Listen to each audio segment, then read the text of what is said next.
All right, so what does it take to start a music career in 2023? We got Mr. Jamil Hernandez, aka. Let me make sure I'm saying this right, man, because I never know if it's Jamie or like what's the right terminology, bro? Like how do I say it? It's actually just Ming.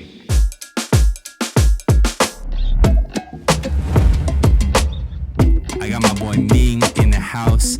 We're talking about, is it possible to start a music career 2023? And I think it is, man. I've seen my brother here grow his audience, grow his platform, and more importantly, he's super talented. So now it's just a matter of getting the business in order, right, and making sure that the structure is set.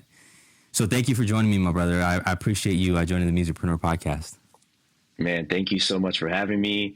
I don't even know what to say, man. I'm just very grateful to be here. Very grateful to be here talking to you. No, it's a pleasure, man. And just to give you guys a little context here, so Ming was a friend of mine from high school, and I knew he was producing back in the day, and I admired him because I think you were a grade or two above mine. And bro, I knew you had I think you had Fruity Loops at the time. Yeah, and so I just knew, man, I was like, dude, this guy's killing it. He's actually doing the music thing. I was like starting to dabble at the time. But you're doing your thing, man. So talk to me a little bit about around the time that I met you. Were you already like producing beats or is that when you started, or were you already doing that beforehand? No, yeah, definitely in high school at around that time, I had Fruity Loops. Whether or not it was a legal copy, that's up to, We don't have to discuss that in this podcast. Yeah, exactly.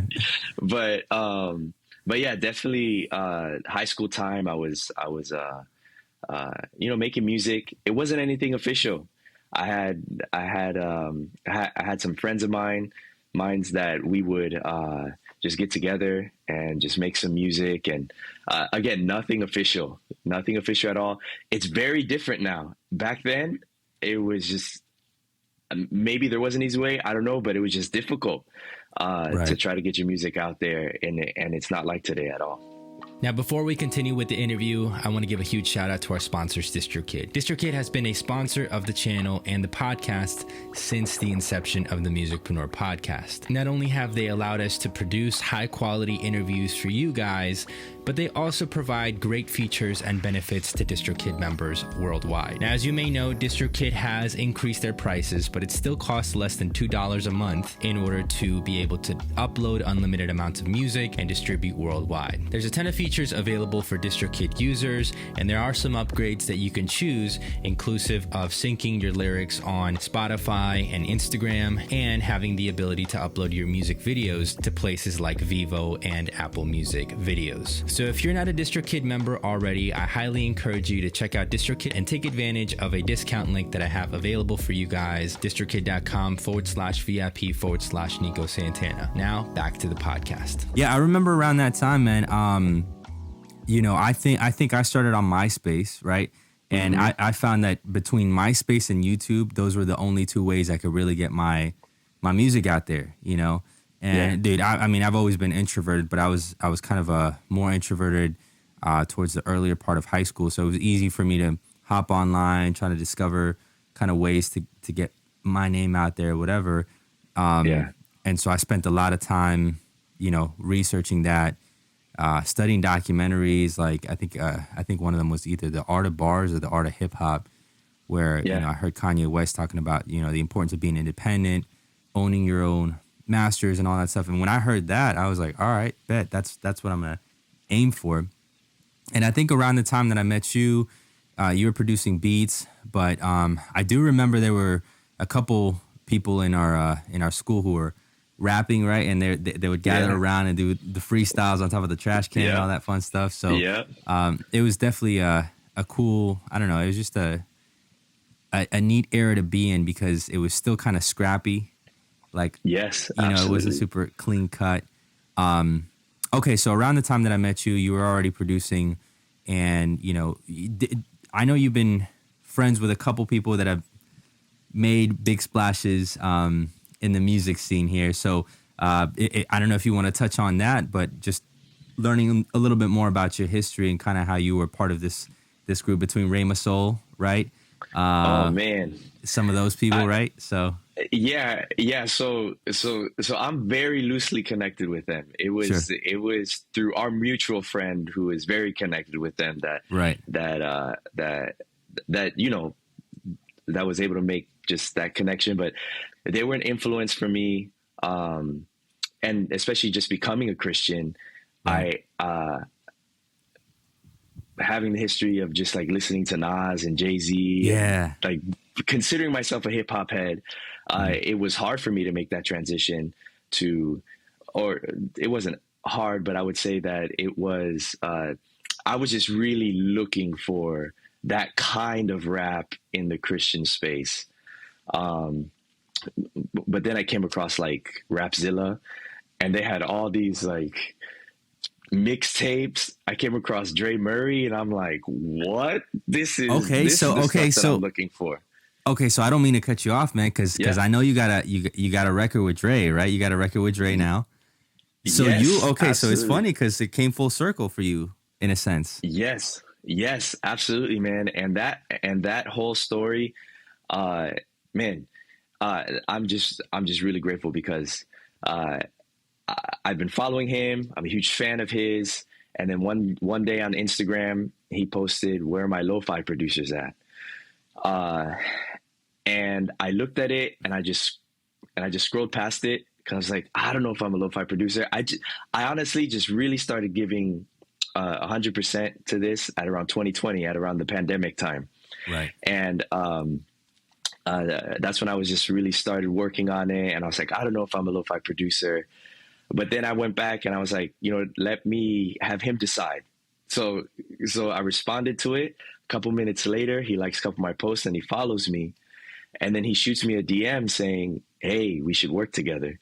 And I'm like, this is crazy. I don't even know how to respond. I don't want to fangirl.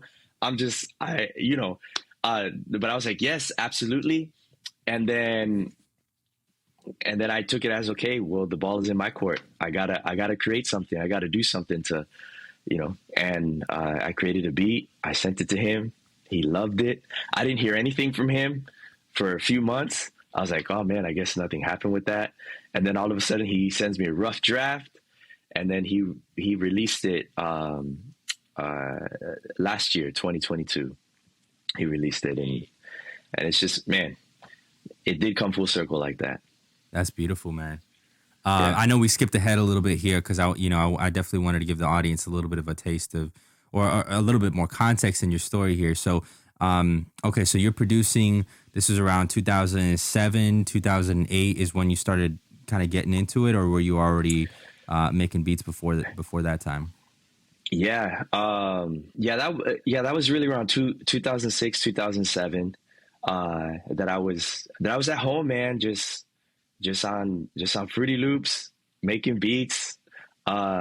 Really had nowhere to put them, had nowhere to uh, like no one to give them to. It was just a collection of beats. I would show them to my friends, and that was really it. That was really it. It wasn't until the pandemic uh, where I was like, oh man, I should do something with this. There's an opportunity to do something here. Okay, so before we get into that though, there's about a 13-year gap between '06, '07, and 2020. So what happened? Did you just lay down the craft? Did you decide, you know what, this is something that's more of a hobby? I'm going to focus on other pursuits, or kind of what happened between then? You can get as specific or as high level as you want. Yeah, man. Well, at around that time, just after graduating high school, I actually became a Christian and just started going to church. And in my heart and in my mind, I wanted to be in the studio with Kanye, Jay-Z. You know, watching those same documentaries, watching Fade to Black, and Jay-Z in the studio with Timbaland. I wanted to be that person. Right. But then coming, you know, becoming a Christian, starting to work at the church, uh, becoming a pastor, you know, just my focus changed, and making music was always still there. but it just looked a little bit different. And if I'm honest, I didn't realize that I could actually do something with this. I didn't realize that that I could do it. It was just like, the really talented people can do that. The ones that are super gifted can do that. I didn't think that I was gifted enough or talented enough to actually pursue this seriously. But again, it was just that kind of thought process, and then again being involved with other things. I did lay it down, but I was always involved with it. I just never put anything out or finished a project or anything or any of that stuff. So you were at this time you're pursuing ministry, you're pursuing kind of your vocation, if you will, your calling in life. But you're still dabbling in music. You didn't put music down. You just put kind of the production down, right? You were still in the church is very musically inclined, I guess, ministry, right? In the music ministry, right? So how was that transition from making beats? Because you were playing the piano, if I'm not mistaken. Yeah, and that's kind of been the foundation of your music. Yeah. So being involved with the church, I was able to pick up drums. I was able to pick up guitar. I was able to pick up singing. I wasn't doing any of that stuff before the church. When I met you, I remember that. Just talking about it now, all of that was not wasted time. It was just prep. It was just preparation for what is now, and working with the different programs, learning the different skill sets. Even in the church, I had to learn how to working with like cameras and video editing software. All of that stuff came into play with when the pandemic came, and I was like, oh, you know what? Let me try to pursue this for real. Yeah, man. I don't want to interject my story too much here, but there's so many parallels here. Let me highlight somebody else before I get into that. So one of my recent interviews, he goes by Malo Beats. So he, interestingly enough, echoes the same thing you mentioned, which was that he didn't feel like he was gifted or talented enough to pursue this full time, which is crazy because to me, when I first met you, I thought like you were crazy gifted. Like I thought, bro, this guy's gonna like go far. And, this is coming from someone who started putting his music, out online and getting a little bit of traction in high school. But then it was after college that like really started. So I never considered myself talented. I was just like, it's people who market that really get in front of the people. You know what I mean? Like I know plenty of people that are super talented, but never had the ambition or the marketing skills. And I knew other people that weren't as talented, myself included, but you had the marketing skills, you had the this, that, the third. So anyways, going back to Malo Beats, he stopped kind of dabbling in music, learned a little bit of video, also worked for his church for some time, and then came back full circle, and now he's crushing it on YouTube, right? He's crushing it on YouTube. That's amazing. He's really doing his thing with his business. So it just reminded me a lot of the parallels there in that season of just building the skill sets to translate. And another guy I'll highlight is Ruslan. Ruslan, he's a Christian commentator now, more so than a rapper, but he started out, kind of the Christian hip hop scene as well. And around the time I started learning about the Christian hip hop scene, he'll say it in his podcasts and interviews. He learned a lot while he was working and interning at churches and understanding kind of so it's kind of crazy, man. It's kind of like an incubator, if you will, of creatives. And if done right, I mean, you could really learn a lot from that environment. I know I had the same experience too, but anyways, man, I thought that was a crazy parallel. So now that you're 2020, you're like, all right, man, it's time. What was there like a specific moment that you felt like this is like I'm ready, or was it just like, let me just give this a shot and see where it goes? Well,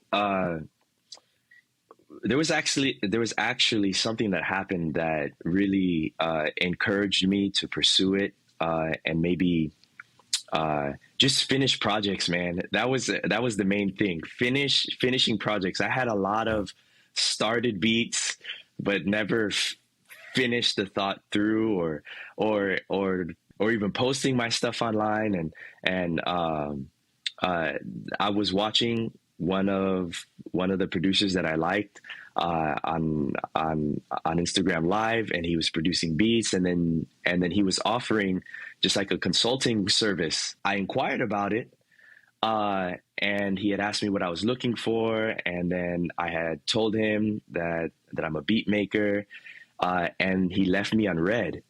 And I reached out to him again, asking him about it, and he left me on red again. And I was looking at my profile, and I was like, this doesn't look like a music producer's profile. This looks like just some guy on Instagram who's calling himself a music producer, but doesn't have the work to show for it. And that's when I was like, okay, I need to start posting my stuff. I need to start finishing my projects. I need to, I really need to do the work. I can't just say that I'm a music producer and have the talent or whatever, but not do the work. I can't be like that. But funny enough, once I started doing that, I had a bit of a portfolio on my Instagram page or whatever.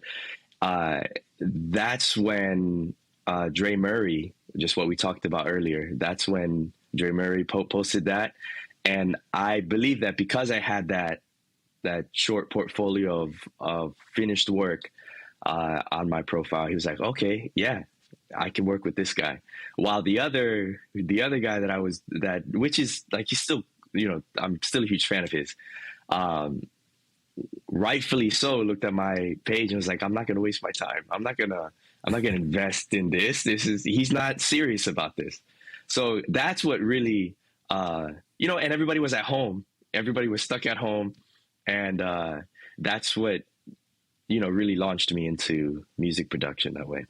That's crazy, man. Yeah, and it's so funny, man, because the perspective and hearing it from you is insane. Because like I said, Ben, I always admired your ability to create beautiful music, and to hear you say that is a testament to the fact that like a lot of people need to just invest in their personal brand, and just post their work. Like it literally comes down to that. It's as easy as posting your work. Now that I see you working diligently every day, man, every time I see one of your posts, I'm like, I gotta get him on the podcast. And that's encouraging, man. No, and sure enough, man, like one day it just hit me. I'm like, all right, man, I'm definitely gonna do it today.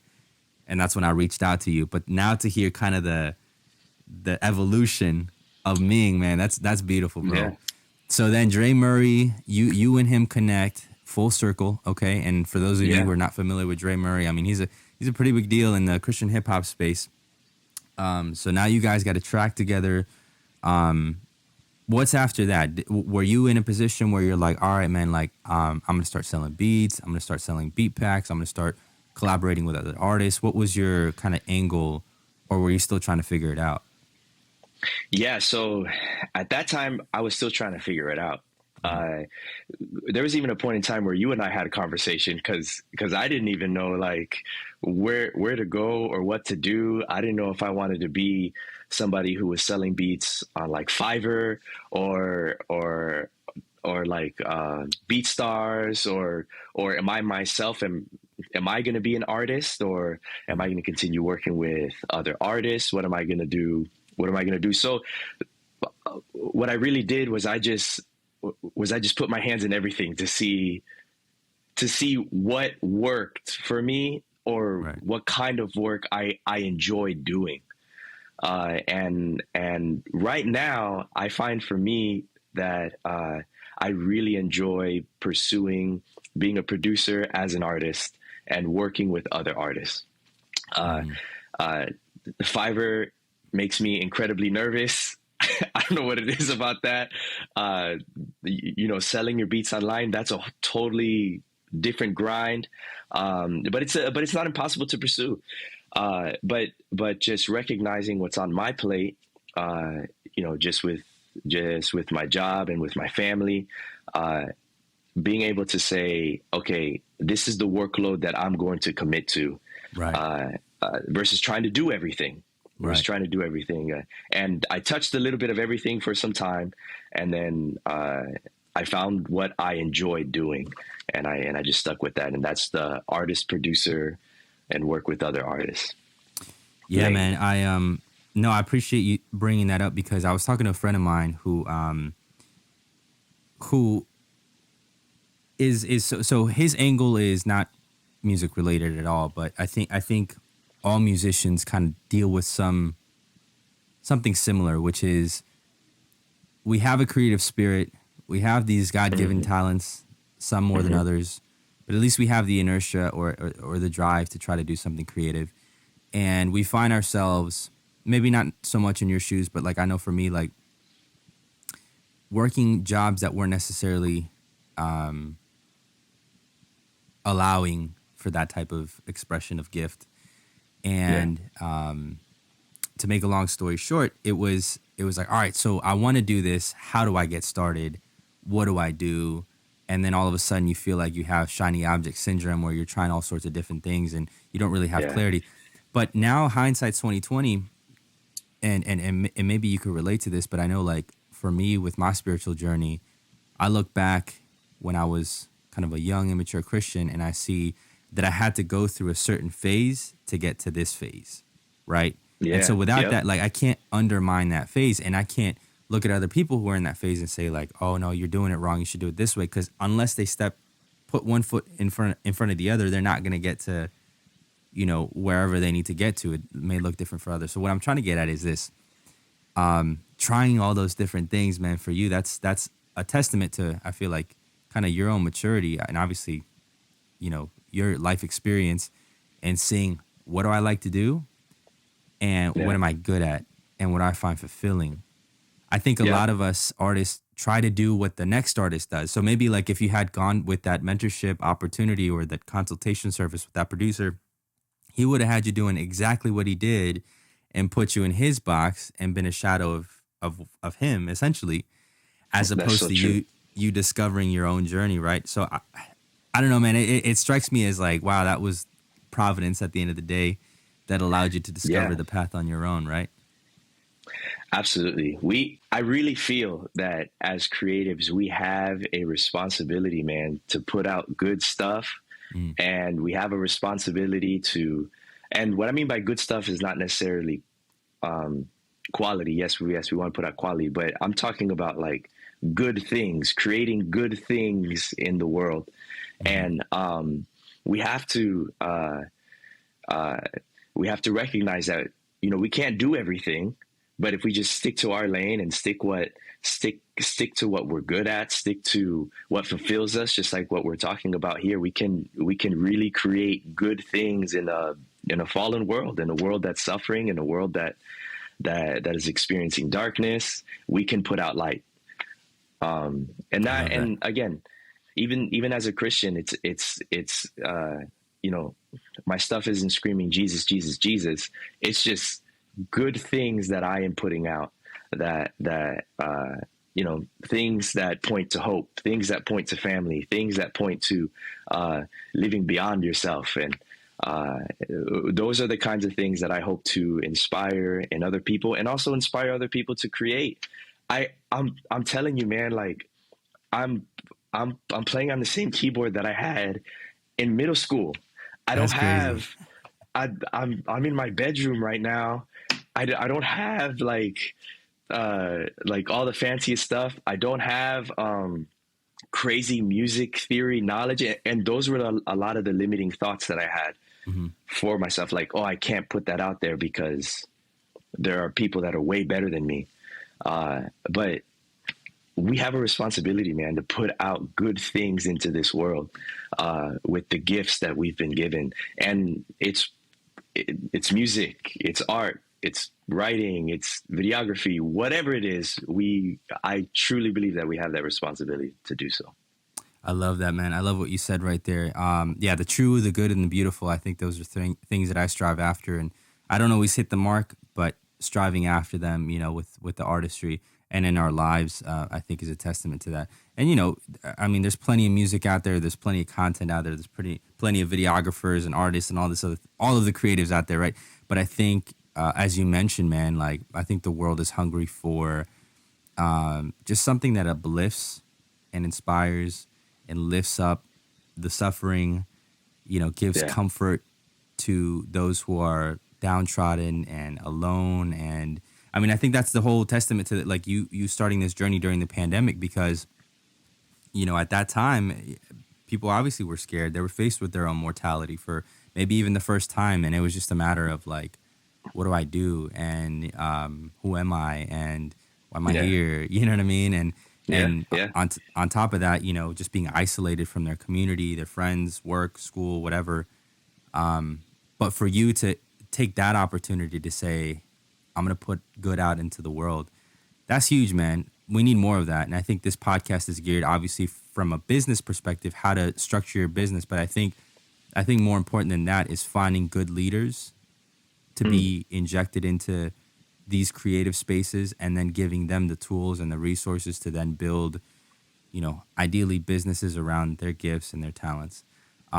Pivoting a little bit on the conversation, man, I've been listening to this book called Outliers, and it's crazy, man. It's just it talks about the stories of like the ultra successful, in a sense where it almost downplays their talent and skill, and showcases kind of so it's like the iceberg theory, right? Where we only see the tip of the iceberg, but it showcases how much beyond their own control went into making them successful. So meaning that like it was right place, right time, good Yeah. opportunity, their skills matched what the marketplace needed, all that stuff. So I call that providence. Some people call that luck. But all that to be said, because it kind of downplays like there's like a good enough factor, right? There's kind of like this, you Yeah. can be intelligent enough. You don't have to be the most intelligent. You can be intelligent enough. You can be skillful enough. You can be talented enough. Yeah. Enough. That's it. It doesn't have to be like Yeah. the most talented. So I just wanted to highlight that, man, because I think a lot of people in this creative space feel like I'm not good enough, but until you give it a try, you'll never know. And again, the circumstances may be right. Providence will get you there, right? So, yeah, man, I just wanted to Well, highlight that because it's an interesting anecdote from that book. Go ahead. one of the most helpful things for me just on this journey was submitting my music to like playlists. And what was really helpful for me was the fact that I was getting rejected, and dealing with that, but also realizing that for every person that rejected me saying, "Hey, I'm just not feeling these drums," there was another person that accepted me saying, "Wow, these drums are so good." Right. So just realizing that like there are people that are going to connect with what you're doing, and people that are just not going to connect with what you're doing. So put it out there, because there are going to be people that are going to connect with what you're doing. That's just, and for the people that are not connecting with your work, or not connecting with my work, then okay, then my work is not for you. But for the people that are connecting with it, yes. Now, that's not to say that we shouldn't be practicing our instruments. We shouldn't be learning the software. We shouldn't be just getting better at what we do, and just putting out whatever, just saying, hey, whoever connects with it is going to connect with it. We should be doing that along the way. But the overarching theme, I guess, that I'm trying to say is just put it out there, because people are going to connect with it. Yeah. No, it's so true, man. I mean, I've definitely felt that. There's been times where I pursued music in one direction, like the Latin hip hop space, and I saw that people didn't connect to it as much. And then when I spoke about certain themes or topics, or in a different language, perhaps it was better received. And so you never know. One thing though that I started implementing for myself, especially with this podcast, was think of yourself 10 years younger and start making music or videos or podcasts for that person. Yeah. And so it imparts the life experience, but it also imparts to someone who may not have developed that skill yet, but is on a similar journey or has similar tastes or goals or life aspirations or what have you. And it's so much easier to create for that person, because that's kind of like your target audience, if you will, than to try to please everybody. Because like you said, man, not everybody's going to like your music, but there are people who will. And you may have the gift that they don't, to express, yourself in a musical way, in a lyrical way, but it connects with them because they don't have that gift and ability, but they're still kind of going through the same things you've gone through.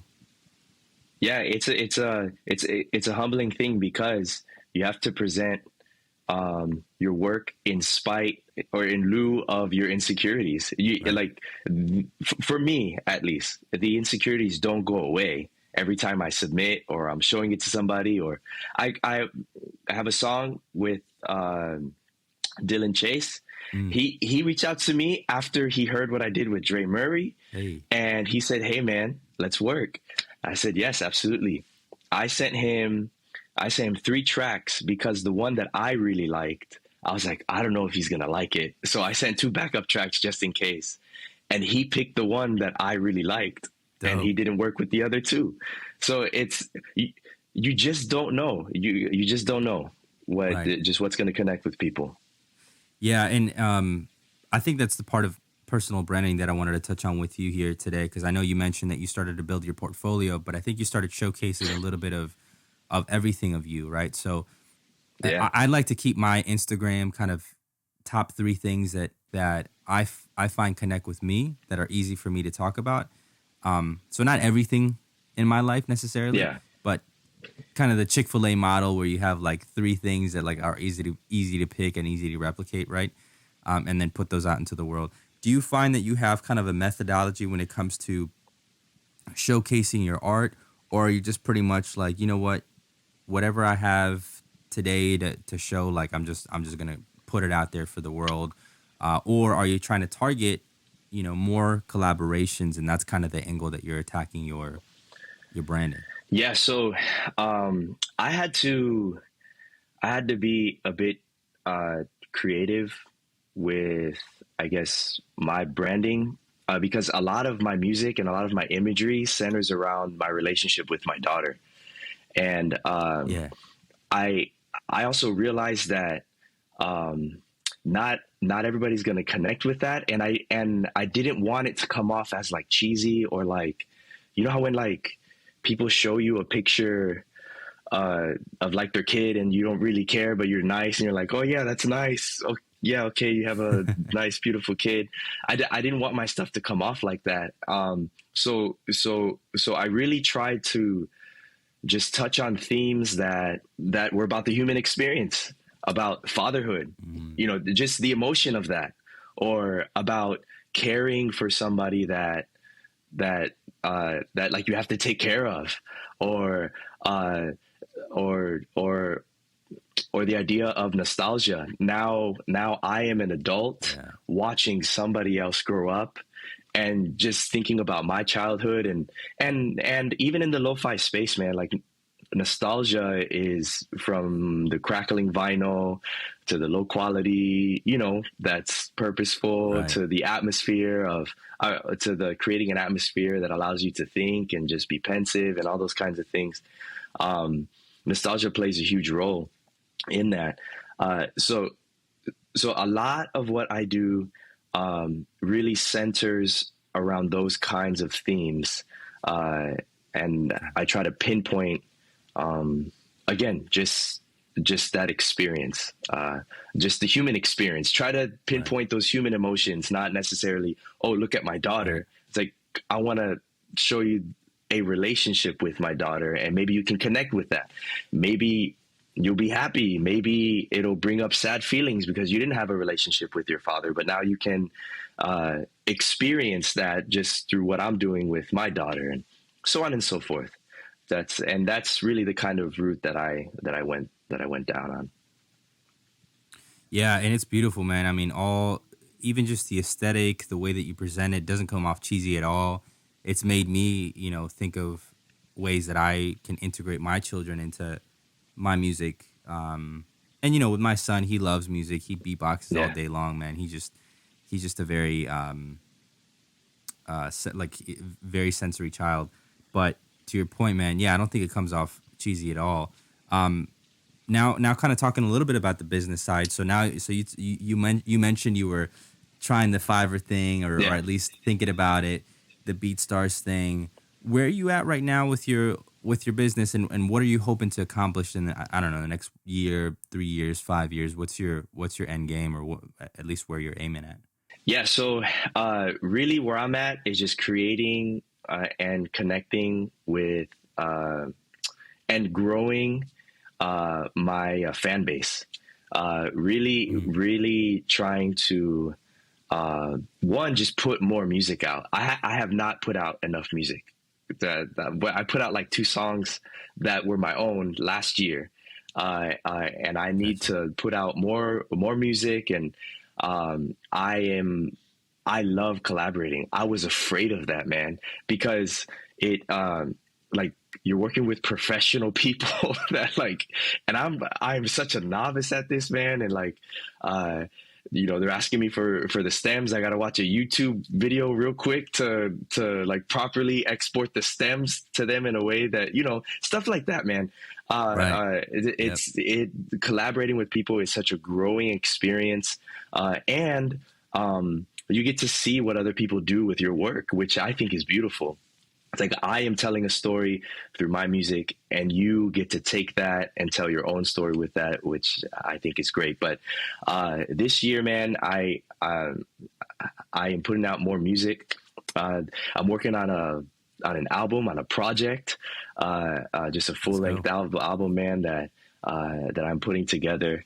And hopefully we'll see if any other collaboration opportunities come up. But I've realized that for me, I don't want to be a beat seller, but I want to be. Oh man, this is gonna sound cheesy. I don't want to be a beat seller. I want to be a storyteller. That's what I want to do with my music, man. So, but yeah, that's just what I'm looking forward to this year, and just getting better at it, man.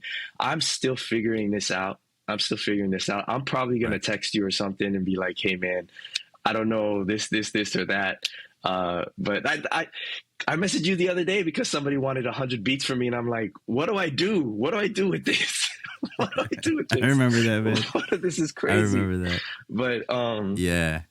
But yeah. That's just where I'm just heading towards this year. No, that's kind of the beautiful journey, man. No, thank you for sharing, because that's the beautiful journey of this whole creative entrepreneurship, as I like to call it. Is the road is not paved for us. It's really we are stepping one foot at a time, and kind of bringing in the spiritual element to it. Is do I walk through the valley of the shadow of death, I fear no evil, right? And it's that walking in this darkness, and in a sense where like you don't know where you're headed, but you're just trusting. You're trusting that you're taking one step forward, and what will happen will happen. But you're just being responsible and accountable for your gifts, the gifts that have been given to you, right? And sometimes we fail. I mean, I'll be honest. I've gotten into a trap where I can get lazy, I can get complacent, I can get just what have you. It's like it's easy, or I can get timid, and I'm not walking in confidence, and a confidence that's beyond myself. Because at the end of the day, I see this as a gift, right? And it's like it's not mine to keep, and it wasn't mine to begin with. It was just given to me. So if I'm being like timid with this thing that like came to me and is like not even mine, what's that saying about the person, the person who gave it to me? It's just like I'm not trusting in that. So so yeah, man, I think it's beautiful. The posture that you have about this whole thing is like, I think it's walking in just humility and just taking it one day at a time and seeing what sticks and what doesn't. I think that's the best. Any business guru that tells you otherwise, they have the perfect formula to make you succeed, is probably trying to sell you on some course that's like completely overpriced, because there is no perfect formula. You know what I mean? I believe that. Yep. Yeah, man. Crazy, man. Well, I want to wrap this up, man, because I love talking to you and I love hearing about your story, but I want to make it concise so that people can get the full picture here, and they're able to really hear kind of the points that we're trying to convey here. So where can people find your stuff, man? And more importantly, if you're an artist, how are people able to connect with you to potentially collaborate? Yeah, definitely. I am mostly on Instagram. It's @ _J Ming. It's _ JMIIING. And it's that way because my mom called me that one time and it just stuck, and I just ran with it. Or you can email me at Ming, MIING, beats at gmail.com. Shoot me a DM, shoot me an email, either one of those. I would love to work with you. You can find my music on all the digital streaming platforms, man. But Ming, MIIING. Wait, MIIING. Yes, Ming. You got the triple I's. Yeah. Yes, There you sir. go. And I'll definitely link all your stuff here. Thank you. For the people to hear. I definitely want you to get, more opportunities to collaborate with the right people, whoever's watching this, to hear the story and to also know. And like you said, man, the storytelling aspect, I think, is something that you're taking people on a journey. Yeah. And that's kind of the nice part, as opposed to just selling them something. You're taking people on a journey. Yeah. And I think that's very important. So, But man, thank you for being on the podcast today. Go ahead. I do want to say, though, there's nothing wrong with just selling beats. There's nothing wrong. If that's the lane that you want to run on, totally cool. Totally cool. I was just clarifying that. Absolutely, man. That was just not my lane for me. Man, this great guy. You heard it here, y'all. Like, for real. Awesome person, not just artist, producer, but an awesome person. And I think that's what's needed in the music world, period, in the musicpreneur, creative entrepreneurship world.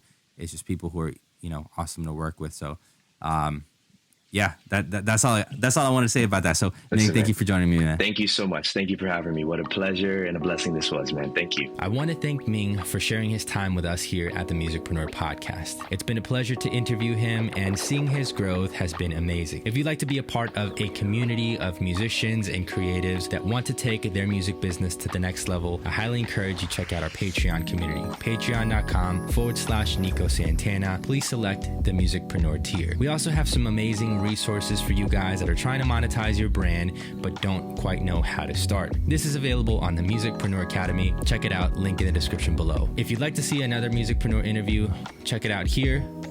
Please don't forget to subscribe to our YouTube channel, share it with a friend. Much love and happy music making. Peace.